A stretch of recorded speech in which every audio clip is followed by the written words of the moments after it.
வணக்கம். இன்றைக்கி நாங்கள் தப்பு புல் போடாதுங்கிற, அதாவது ஒரு 5 நாளைக்கு முன்னாடி கரும்பு வெட்டி கொளுத்திட்டாங்க. அது புல்லில் அந்த கட்டை இல்லாத இடத்துல நாங்கள் இந்த புல் போடணுங்க. விவசாயிகளே நம்மளை எல்லாரும் ஏமாத்துறாங்க. இது உங்களுக்கு தெரியுதா தெரியலையோ, நான் சொல்கிறது தாங்க உண்மை.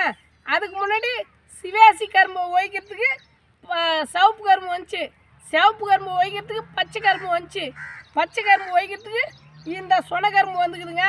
இது வந்து ஆப்பிள் ரகம், பாண்டிச்சேரி ரகம்னு சொல்கிறாங்க. இதில் மில்லுக்காரங்களுக்கு மட்டும்தான் யூஸு. மில்லுக்காரங்களுக்கு இதில் சர்க்கரை உபரியாகி வரும். விவசாயிகளுக்கு இதில் டன்னு அதிகமாக வராது, மகசூல் அதிகமாக விளையாது. என்றைக்குமே சிவப்பு கரும்பு தாங்க நம்மளை காப்பாற்றும். அதாவது தண்ணி இல்லாத இடத்துல கூட சிவப்பு கரும்பு வளர்ந்து வந்துடும். இந்த கரும்புலாம் மட்டை கொத்திக்கும். நாங்கள் சொல்கிறது உண்மை தாங்க. நீங்கள் விவசாயிகளே மூச்சிங்க. நானும் விவசாயி தான், நீங்களும் விவசாயி தான். எங்களுக்கு தெரியுது, உங்ககிட்ட சொல்கிறேன். ஆனால் எங்கள் ஊரில் பூரா இந்த கரும்பு நட்டுக்கிறாங்க. யாரோ ஒருத்தர் 2 பேர் தான் சாப்பிட்டு